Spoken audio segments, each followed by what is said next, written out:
Bem-vindo ao canal Outros e Nós, sempre falamos sobre política internacional. E hoje vamos falar sobre China e a sua expansão naval.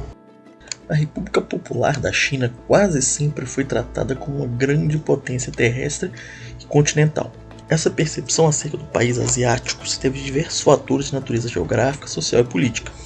Primeiramente, a China é um dos países com maior área territorial do globo, com um território que se estende do Nordeste ao Sudeste Asiático e da Ásia Central ao Extremo Oriente. Os chineses também são os mais numerosos, o segundo mais numeroso do mundo, com uma população que ultrapassa mais de 1,3 bilhão de pessoas. Essa percepção se deve também a algumas características político-ideológicas da China. A ideologia maoísta, propagada e defendida pelo Partido Comunista Chinês, dava ênfase nas massas proletárias como principal meio de transformação social, o que levou gradativamente ao favorecimento do exército e das forças terrestres em detrimento das demais. Por último, algumas das demandas de natureza estratégica também guiaram essa visão da China como potência exclusivamente continental, já que as principais ameaças e problemas de segurança do país estavam relacionados principalmente a questões de integração territorial e disputas fronteiriças. Todavia, recentemente, essa percepção da China como potência única e exclusivamente continental tem se alterado gradativamente. A partir do século XXI e sobretudo depois de sua segunda década, a China tem se tornado cada vez mais ativa nos oceanos, tanto como protagonista do comércio quanto pivô de disputas marítimas. Os chineses também têm mostrado sua vontade cada vez mais pujante de ir ao mar pelo ritmo de sua expansão naval. Nos dias atuais, a China é o país que mais produz e comissiona navios de guerra no mundo, desde porta-aviões até navios de patrulha costeira. O objetivo principal desse vídeo é identificar as principais características dessa expansão naval chinesa e as implicações políticas e estratégicas que estão relacionadas com essa postura do país asiático. A primeira coisa que se imagina quando tema a expansão naval é a modernização e o fortalecimento da marinha. No contexto militar chinês, desde que o Partido Comunista detém o poder em Pequim, um grande privilégio e centralidade foi dado ao exército, tanto que até mesmo na nomenclatura, as outras forças singulares aparecem como submetidas ao exército, já que a marinha chinesa, por exemplo, se chama Marinha do Exército de Libertação Popular, ou People's Liberation Army Navy em inglês. Essa situação privilegiada do exército se deve a duas razões principais, uma de ordem político-social e outra de ordem ideológica. A primeira razão é que o exército chinês e as forças armadas em um contexto mais amplo, possuem uma lealdade dedicada primeiro ao partido e só depois ao Estado e à China, o que torna o exército um importante instrumento de controle social e de garantia de status quo político. Já a razão de natureza ideológica se refere principalmente à herança socialista maoísta, que sustenta que as massas proletárias e apenas elas são capazes de vencer e de perder guerras. Isso significa que a China não precisaria de grandes navios, modernos aviões ou até mesmo de armamentos nucleares para sobreviver nos conflitos, apenas de um grande exército constituído pelo povo chinês. O Mao, inclusive, em um episódio na Guerra da Coreia, chamava os armamentos nucleares americanos de paper tigers, de tigres de papel, porque eles pareciam ser ameaçadores, porém eles eram frágeis no final, porque quem venceria a guerra seria o povo chinês. Esse cenário começou a mudar em meados dos anos 90, em um dos grandes processos de abertura da China e mais recentemente a partir de 2013, com a ascensão de Xi Jinping ao poder. Desde que assumiu o comando do país, Xi vem buscando modernizar e profissionalizar as forças armadas, além de repaginar as relações entre os militares, o partido e a sociedade. Essa mudança de postura pode ser observada tanto no aspecto institucional, com o governo de Pequim criando novos organismos e foros ad hoc de segurança e defesa, quanto no aspecto de planejamento de forças, com as mudanças significativas nas áreas/regiões militares e a diminuição do pessoal ativo do exército. O objetivo da administração Xi inclui profissionalizar as forças armadas e obter um salto qualitativo, ao mesmo tempo em que reforça a lealdade dos militares ao partido. No que se refere especificamente à marinha chinesa, uma grande parte do salto qualitativo buscado pela administração do Xi Jinping passa pela formação de uma marinha capaz de projetar forças além mar, o que é conhecido na literatura especializada como Blue Water Navy, marinha de águas azuis. Quando se fala de uma Blue Water Navy, fala-se principalmente de embarcações principais com grande autonomia, capacidade de operar longe da costa e de levar poder de fogo a longas distâncias.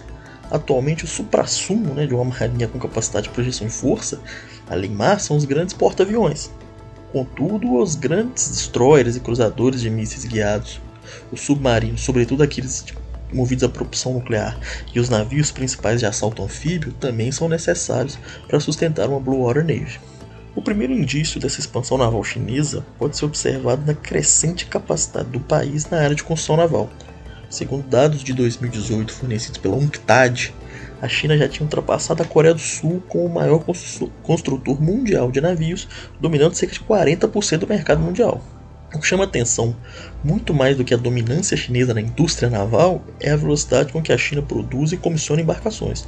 Segundo alguns pesquisadores, entre os anos 2014 e 2018, a China comissionou mais navios de guerra em sua marinha, entre submarinos e navios de superfície, do que a mesma quantidade dessas mesmas embarcações servindo nas marinhas de Alemanha, Índia, Espanha, Taiwan e Reino Unido. Nesse ritmo de produção e comissionamento, a China chegará, em meados de 2030, ao impressionante número de 425 navios de guerra, consolidando ainda mais sua posição como maior marinha do Pacífico Asiático. Especificamente no que concerne a formação de uma Blue Water Navy, a China tem dado importantes passos no caminho para a formação de uma força naval com capacidade de projeção de força além mar. Em 2012, a Marinha comissionou o seu primeiro porta-aviões, o Liaoning, tipo 001, uma embarcação originalmente pertencente à classe soviética Kuznetsov, que foi comprada da Ucrânia em 1998 e posteriormente reformada e modernizada. O tipo 001 é uma embarcação bem mais modesta do que os porta-aviões estadunidenses da classe Nimitz e Gerald Ford, com um deslocamento de 60 mil toneladas e uma rampa em vez de catapultas para o lançamento das aeronaves, fator que limita bastante a ação dos caças devido ao enorme consumo de combustível necessário para decolar de pistas que não possuem propulsores. O Liaoning tem capacidade para até 24 caças J-15, uma versão chinesa da aeronave de quarta geração russa, o Sukhoi Su-33. A Marinha Chinesa também comissionou em dezembro de 2019 o seu segundo porta-aviões, o Shandong, conhecido também como tipo 001A, modelo muito semelhante ao Liaoning, porém com o destaque de que ele foi inteiramente construído na China, o que significa um importante passo para a indústria bélica naval chinesa. No tema porta-aviões, a China possui um longo caminho a percorrer, visto que esse tipo de embarcação possui um custo elevado de fabricação, de manutenção, além de ser bastante complexo de operar, exigindo uma vasta gama de embarcações de escolta e manutenção, o conhecido Carrier Strike Group. Contudo, a Marinha Chinesa parece disposta a encarar o desafio de operar um número significativo de porta-aviões, com pelo menos 2 novas classes já encaminhadas. A primeira delas, e que já teve sua construção iniciada já em 2018, é o tipo 002, uma embarcação que virá com catapultas eletromagnéticas para o lançamento de aeronaves, e deslocará aproximadamente algo entre 80 e 85 mil toneladas. A segunda classe é mais ambiciosa e é o tipo 003, que, além de possuir catapultas eletromagnéticas, deslocará algo entre 90 e 100 mil toneladas, e será movido a energia nuclear, colocando muito próximo à classe Nimitz da Marinha dos Estados Unidos. Para garantir a operação plena dos porta-aviões, a Marinha Chinesa precisa estar munida de navios de superfície, como destroyers e cruzadores, para a formação de um Carrier Strike Group. Desde 2013, período que coincide justamente com a ascensão de Xi Jinping ao poder, até 2019, a Marinha Chinesa comissionou 19 destroyers, 5 deles apenas no ano de 2017, com destaque para modernas classes tipo 052D e tipo 055. A classe tipo 052D é uma moderna embarcação que entrou em serviço em 2014 e que desloca cerca de 7.500 toneladas e é munida de lançadores verticais de mísseis. A classe tipo 055 é a mais moderna de todas da Marinha Chinesa, com a principal embarcação sendo comissionada em 2019, e é capaz de deslocar algo entre 10 e 13 mil toneladas, o que faz com que muitos a classifiquem esse navio não como um destroyer, mas sim como um cruzador. Outro elemento fundamental no Strike Group de um porta-aviões, e que também é muito importante para a constituição de um Blue Water Navy, são os submarinos, especialmente aqueles movidos a energia nuclear. Apesar de moderna, a frota de submarinos nucleares chinesa ainda é modesta, com a Marinha operando 10 embarcações, sendo 6 delas submarinos de ataque e 4 submarinos lançadores de mísseis balísticos intercontinentais. Esses últimos, inclusive, são parte da força de dissuasão nuclear e não atuam em missões de patrulha ou escolta.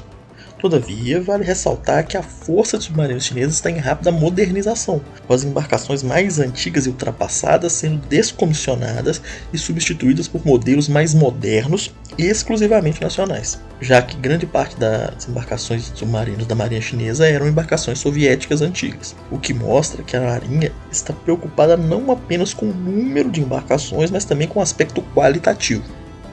Embarcação essencial para uma marinha capaz de projeção de força além mar, mas que a China ainda possui uma força muito incipiente, são os navios principais de assalto anfíbio. A principal embarcação operada pela marinha chinesa é o tipo 071, um navio que desloca por volta de 20 mil toneladas, possui capacidade para operar 4 helicópteros e transporta até 800 fuzileiros navais e seus respectivos equipamentos. A mais ambiciosa de todas essas embarcações é sem dúvida nenhuma o porta-helicópteros de assalto anfíbio tipo 075, um navio que desloca cerca de 35 mil toneladas e consegue operar até 28 helicópteros, o que o torna bem próximo à classe Wasp, operada pelos Marines dos Estados Unidos. Vale ressaltar também que o tipo 075 ainda está em fase de testes pela Marinha, contudo, a construção de mais navios dessa classe já está em andamento com mais 3 embarcações na fila. Os grandes navios de assalto anfíbio, embora comissionados junto à marinha de seus respectivos países, geralmente são operados pelo Corpo de Fuzileiros Navais. A China não possui uma organização tão robusta e independente como o United States Marine Corps. Todavia, o Corpo de Fuzileiros Navais da Marinha Chinesa está em franca expansão. Em 2018, os fuzileiros navais chineses contavam com cerca de 15 mil militares no serviço ativo. Já em 2020, esse número chegou à casa dos 25 mil, com o objetivo de chegar a 30 mil até 2025. Segundo o Departamento de Defesa dos Estados Unidos, o Corpo de Fuzileiros Navais da Marinha Chinesa, embora ainda muito subordinado à autoridade da Marinha em si, já possui um comando próprio a partir do qual se desenvolve e aprofunda as capacidades de ação como força expedicionária. Algumas fontes relatam, inclusive, que a intenção do comando militar e do próprio presidente Xi Jinping é expandir o Corpo de Fuzileiros Navais para 6 brigadas com 100 mil militares ativos, o que parece um pouco exagerado, né? Mas ao levar-se em conta o ritmo de expansão das forças navais chinesas, esse número não é algo impossível.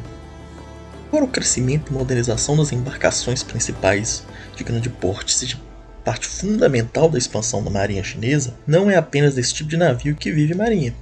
A construção e comissionamento de modernas fragatas, corvetas e navios de patrulha costeira tem acontecido num ritmo ainda mais impressionante do que os demais tipos de embarcações, o que mostra que os objetivos da marinha chinesa são mais diversos do que meramente a expansão de sua capacidade de projeção de forças além mar. De acordo com o Departamento de Defesa dos Estados Unidos, essas embarcações, juntamente aos seus respectivos armamentos e sensores, permitirão que a China expanda e aprofunde suas capacidades de Anti-Access Area Denial, ou A2AD, que significa a capacidade que um país tem, que um Estado tem, de negar ao outro a ação naquele determinado território, seja aéreo, terrestre ou marítimo.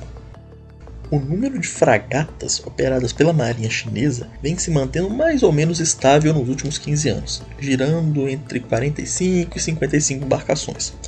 Contudo, o processo de modernização e de substituição dos modelos antigos por novos navios tem se dado em um ritmo muito acelerado.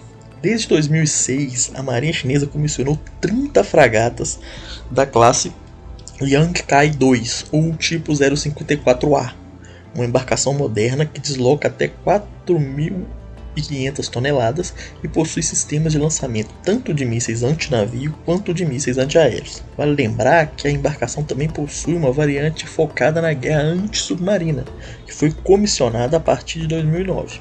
Embora as fragatas chinesas também sejam capazes de executar algumas missões além mar, elas foram projetadas principalmente para executarem missões em águas próximas. Se trata de corvetas, a marinha chinesa impressiona bastante no ritmo em que constrói e comissiona tais embarcações. Até meados de 2014, a marinha não operava nenhum navio desse tipo.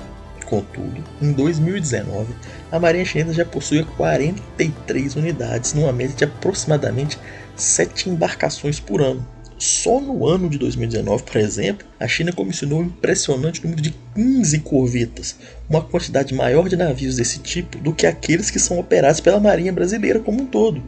Todas as corvetas da Marinha Chinesa são da classe Yangdao 1, ou tipo 056, e Yangdao 2, o tipo 056A, modernas embarcações equipadas com sistemas de lançamento de mísseis antinavio e antiaéreo. A principal diferença entre essas duas classes é que o tipo 056A possui uma variante mais dedicada à guerra antissubmarina. Em termos de submarinos diesel-elétricos, assim como no caso das embarcações movidas a energia nuclear, a marinha chinesa não possui um ritmo tão acelerado de construção e comissionamento como no caso dos navios de superfície. Todavia, embora a produção não se dê a uma velocidade mais lenta, a marinha chinesa tem tratado de engajar-se principalmente na substituição de submarinos soviéticos ultrapassados por embarcações mais modernas, como aponta o Escritório de Inteligência Naval da Marinha dos Estados Unidos. A força de submarinos da marinha chinesa pode ser considerada, de certa forma, o calcanhar de Aquiles da marinha, pois mesmo a moderna classe de submarinos dieselétrico tipo 039 ainda depende dos motores fornecidos por companhias alemãs. Isso significa que, mesmo que a marinha chinesa esteja se livrando dos antigos modelos soviéticos, ainda é dependente de tecnologia estrangeira. Para garantir a capacidade A2AD, os armamentos são tão importantes ou até mais relevantes do que as plataformas que eles equipam. Em uma fala no Congresso dos Estados Unidos, o ex-comandante das forças estadunidenses no Pacífico, o almirante Harry Harris, disse que a China possuía a maior e mais diversificada força de mísseis balísticos e de cruzeiro do mundo. Parte dessa grande força de mísseis equipa boa parte das embarcações chinesas que patrulham as águas próximas. O primeiro destaque vai para o YJ-18, um míssil de cruzeiro antinavio baseado no modelo 3M54E russo, que possui um alcance de até 540 km e uma capacidade de levar uma carga de até 300 kg. O grande trunfo desse armamento é sua capacidade de sprint supersônico, podendo atingir até Mach 3, ou seja, 3 vezes a velocidade do som em sua velocidade terminal, o que torna extremamente difícil de interceptar se os sensores inimigos percebem um míssil muito próximo. Contudo, vale a pena ressaltar que o YJ-18 só equipa algumas das classes submarinos e destroyers da classe tipo 052 e tipo 055, já que nem todas as embarcações da marinha chinesa possuem capacidade de operar o armamento. Outro importante míssil de cruzeiro antinavio operado pela marinha é o YJ-83, um míssil com alcance de até 250 km e capacidade de levar até 160 kg de carga. Apesar de não ter a capacidade supersônica do YJ-18, o YJ-83 pode ser operado por uma variedade maior de embarcações, o que o torna um elemento fundamental na ampliação da capacidade de ataque over the horizon da marinha chinesa, que nesse caso significa a capacidade de lançar um ataque sem se aproximar muito dos sistemas defensivos do oponente. O YJ-83 equipa principalmente quase todas as 52 fragatas da marinha chinesa, destaque para a moderna classe tipo 054, e equipa também todas as 43 corvetas tipo 056. O míssil também é operado pelos mais 60 navios de patrulha costeira da classe tipo 022, uma embarcação leve e rápida que pode não contribuir para a ampliação da presença naval chinesa além mar. Todavia, é um importante incremento na capacidade Anti-Access Area Denial da marinha chinesa, sobretudo se operado a partir de bases em ilhas próximas. É importante lembrar que a capacidade A2AD não se limita apenas aos navios e aos seus respectivos armamentos. A China possui uma variedade de mísseis baseados em terra e não necessariamente controlados pela marinha, cuja missão é impedir que embarcações hostis atuem próximas à costa chinesa. Um desses mísseis é o DF-21D, um míssil balístico antinavio de médio alcance, capaz de atingir alvos até 1,5 mil km. Possui ogiva com capacidade de MARV, ou seja, Maneuverable Re-Entry Vehicle, que são sistemas que permitem controlar o veículo de reentrada orbital, dificultando a interceptação e a previsão da trajetória balística do míssil, e um CEP, que seria a proximidade, o erro próximo de precisão de um míssil de aproximadamente 20 metros.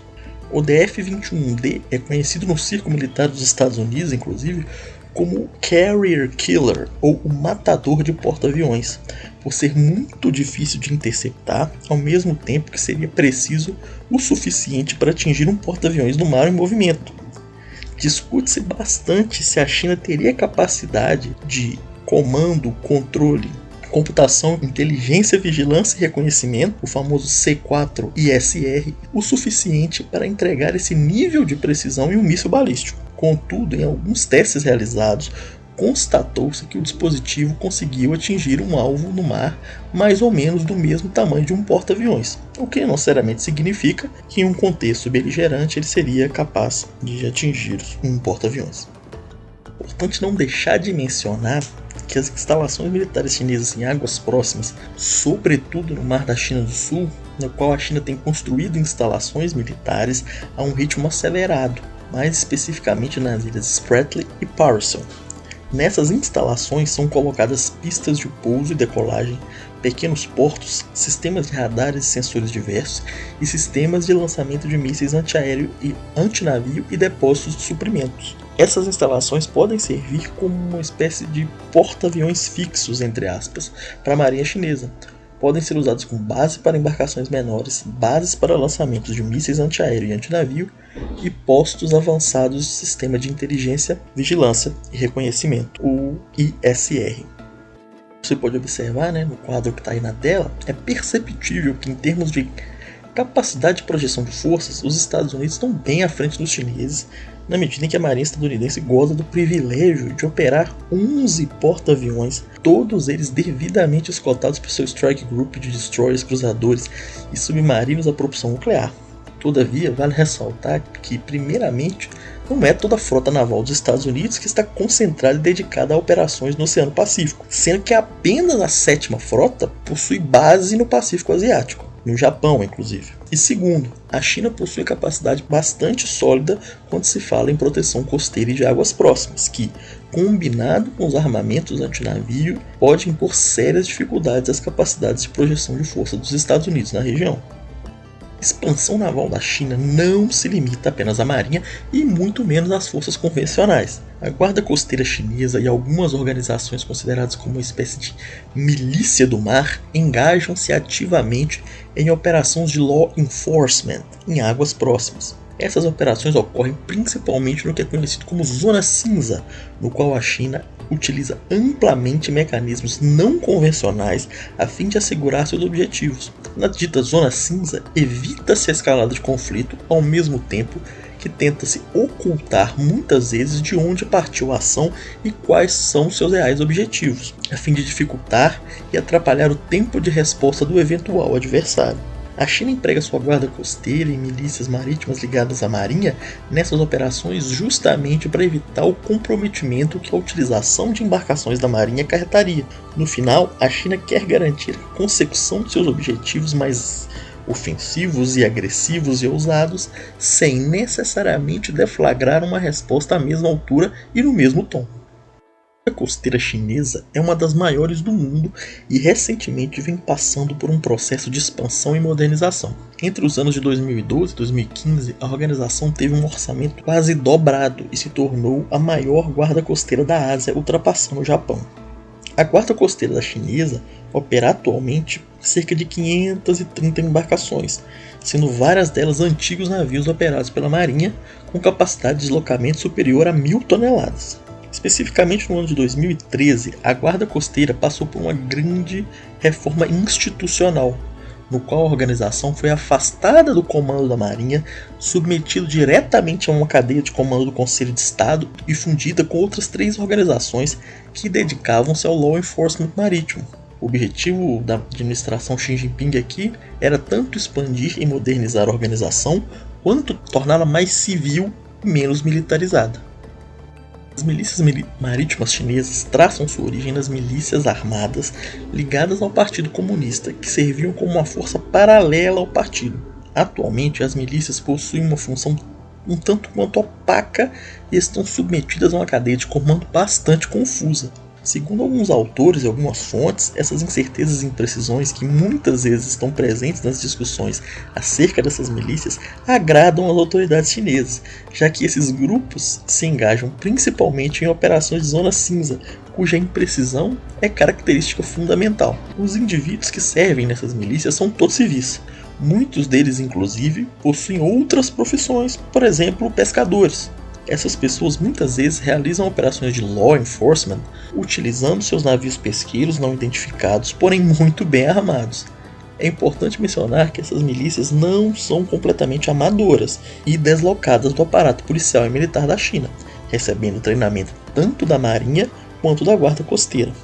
Essa atenção chinesa para operações de zona cinza e para elementos assimétricos do poder militar se deve, em grande parte, a alguns elementos da cultura estratégica chinesa moderna. Um desses aspectos da cultura estratégica da China é a doutrina das três guerras, que fundamenta a importância de alguns elementos não convencionais da guerra, como a guerra psicológica, a guerra de opinião pública e a guerra legal, ou lawfare. Essa noção acerca da guerra e da importância dos elementos não convencionais se tornou mais relevante na comunidade de defesa chinesa a partir da publicação do livro Unrestricted Warfare, em inglês, no qual os autores militares Liang e Shang Tsui sistematizam a ideia de que a guerra não estaria restrita apenas aos campos de batalha de outrora.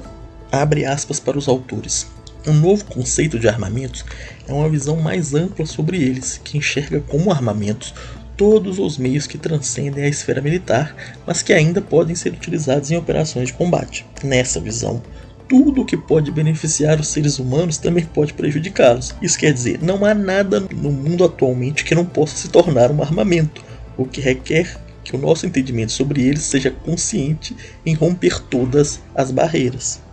Diante do que nós vimos aqui, se faz necessário questionar os motivos que levaram a China, uma potência reconhecida por suas forças terrestres, a se lançar ao mar de maneira tão assertiva. Será que existe alguma característica especial nos oceanos que gerou esse impulso nos chineses? Algum tipo de recurso natural foi descoberto? Apesar de que, de fato, reservas de gás e petróleo tenham sido descobertas em águas próximas da costa chinesa, não foi exatamente isso que levou a China ao mar. A redução da ameaça vinda da terra devido à queda da União Soviética, o enorme crescimento econômico do país, a possibilidade de se tornar uma potência de nível global e a necessidade de consolidação de sua posição regional estão entre os principais fatores que levaram a China a dedicar mais esforço na sua expansão de suas forças navais. Na medida em que a economia da China se expandiu e continua se expandindo, o comércio internacional, principalmente o comércio marítimo, se tornou cada vez mais importante para o crescimento econômico de um país que depende da exportação de sua produção industrial e da importação de recursos naturais básicos. Segundo um relatório da Organização Mundial do Comércio, a China é o principal exportador e importador do mundo, tendo ultrapassado até mesmo os Estados Unidos. No que diz respeito especificamente ao comércio marítimo, a China também domina os indicadores, já que só no Mar da China do Sul, região com maior fluxo de comércio marítimo do mundo, os chineses também são os principais exportadores e importadores. Esse imperativo econômico, associado a um maior ímpeto para a participação de questões globais, levaram a China a delinear determinadas estratégias político-econômicas a fim de assegurar os seus objetivos. Uma dessas importantes iniciativas é o estabelecimento da Rota da Seda Marítima, uma política que está inserida dentro da iniciativa Belt and Road, cujo objetivo é facilitar o trânsito marítimo e tornar mais seguras as linhas de comunicação marítimas, que ligam o Golfo de Aden ao Oceano Índico e esse último ao Estreito de Malaca. A iniciativa, que inclui a construção de portos e instalações em Mianmar, no Sri Lanka, nas Maldivas, Paquistão e até mesmo uma base militar no Djibouti. A construção e expansão de uma marinha capaz de projeção de força além mar serviria, dentre outras coisas, para defender os interesses chineses nessas linhas de comunicação marítima, as instalações portuárias do país e garantir os fluxos de bens da China e para a China. Missões anti-pirataria em águas distantes, missões contra bloqueio naval e emprego rápido de forças desembarcadas pelo mar dependem ativamente de uma Blue Water Navy.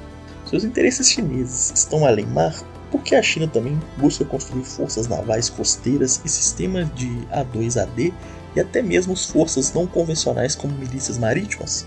Isso acontece pois, ao contrário dos Estados Unidos, que não possui potências rivais em suas águas próximas, a China tem de lidar com constante presença de forças navais em suas proximidades costeiras. Desde a crise dos Estreitos de Taiwan nos anos 90, até as atuais operações de navegação livre conduzidas sobretudo pela Marinha estadunidense, Pequim deseja afastar eventuais potências hostis de sua costa. Em um white paper de segurança e defesa publicado pela China em 2019, as disputas territoriais marítimas no Mar da China do Sul e do Leste foram elevadas a um status semelhante às questões de integração territorial de Taiwan, do Tibete e da província de Xinjiang.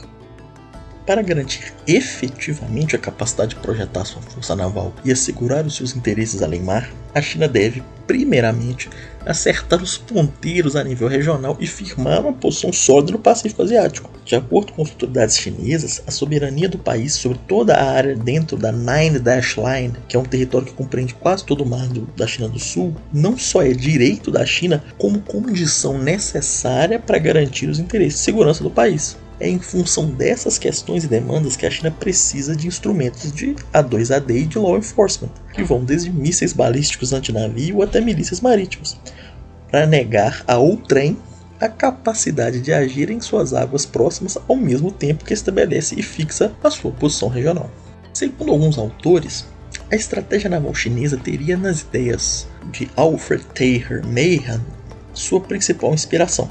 A China, consciente do fato de que uma potência comercial marítima, procuraria construir uma volumosa frota de navios principais a fim de obter a capacidade de atingir o comando do mar, protegendo suas linhas de comunicação marítimas e garantindo a dominância do Pacífico Asiático. Como uma boa potência naval, a China iria buscar o comando do mar construindo uma frota naval grande e capaz de impor aos respectivos adversários uma derrota decisiva, a ponto de impedir que eles possam utilizar o mar para seus respectivos propósitos. Embora seja difícil negar que as ideias de Mahan tenham certa penetração na estratégia naval chinesa, como de quase todo o país, também é complicado afirmar também que o que a China busca é a capacidade de obter o comando do mar estritamente como defendido por esse autor. Ao construir uma marinha com capacidade de projeção de força além mar, a fim de salvaguardar sua rota da seda marítima e fortalecer sua capacidade A2AD para limitar a ação das potências hostis em águas próximas, a China está buscando garantir o uso do mar para seus propósitos e impedir que outros a impeçam de fazê-lo. Essa visão do poder marítimo se assemelha mais ao ponto de vista defendido por Julian Corbett, que enxerga o poder marítimo como um elemento fundamental, mas não suficiente para se obter vantagem estratégica sobre seus adversários. No final, a importância do mar e das forças navais para a China pode ser de maneira mais ampla reduzida a uma palavra: fluxos. Em tempos de paz, esses fluxos sustentam, por meio de comércio marítimo e atividades econômicas do país, e o bem-estar da população. E em tempos de guerra, esses mesmos fluxos são usados para sustentar, por meio de transporte de tropas e suprimentos, a capacidade de combate em terra. Não é em função de uma característica especial das forças navais ou qualquer tipo de singularidade do poder marítimo que levou e tem levado a China a expandir seu poder naval. Os chineses têm se lançado ao mar por necessidade. Necessidade é essa que advém dos imperativos de ser uma potência comercial marítima e uma grande potência em ascensão. Chegando no final aqui, a gente pode concluir que a China tem incrementado rapidamente o seu poderio naval, podendo ser considerada hoje uma das principais potências marítimas do mundo. Os chineses têm lançado ao mar em um ritmo impressionante uma grande quantidade de modernas embarcações que vão desde navios de patrulha costeira, passando por submarinos nucleares, indo até porta-aviões. Forças não convencionais de law enforcement, como milícias marítimas e suas capacidades de A2AD, também são elementos fundamentais da expansão naval da China. Todo esse processo de expansão e modernização naval serve principalmente aos propósitos políticos e estratégicos chineses, tendo em vista o crescente papel do país no comércio marítimo internacional e a expansão dos interesses geoestratégicos da China além mar. Por fim, a recente e rápida ascensão da China ao status de potência naval deixa algumas questões que merecem atenção em função de seus possíveis desdobramentos. Tendo em vista o fato de que boa parte das forças navais chinesas serem recentes e ainda existir uma certa dúvida sobre sua real capacidade, estaria a marinha chinesa disposta a testá-las? Se sim, em quais tipos de operação? Taiwan seria um bom primeiro teste? Que tipo de reações essa expansão naval chinesa pode desencadear? Será que a Índia Será mais um país a entrar de vez no tabuleiro naval do Pacífico Asiático? O Japão vai abandonar suas autorrestrições? Como um choque entre as forças navais dos Estados Unidos e da China será manejado entre os dois países? Um confronto naval entre as duas grandes potências será inevitável? Por isso, a expansão chinesa, bem como a ascensão do país asiático de maneira mais ampla, deve ser tratado com muita atenção e cuidado em função das possíveis consequências de larga escala que ela pode trazer para a política internacional.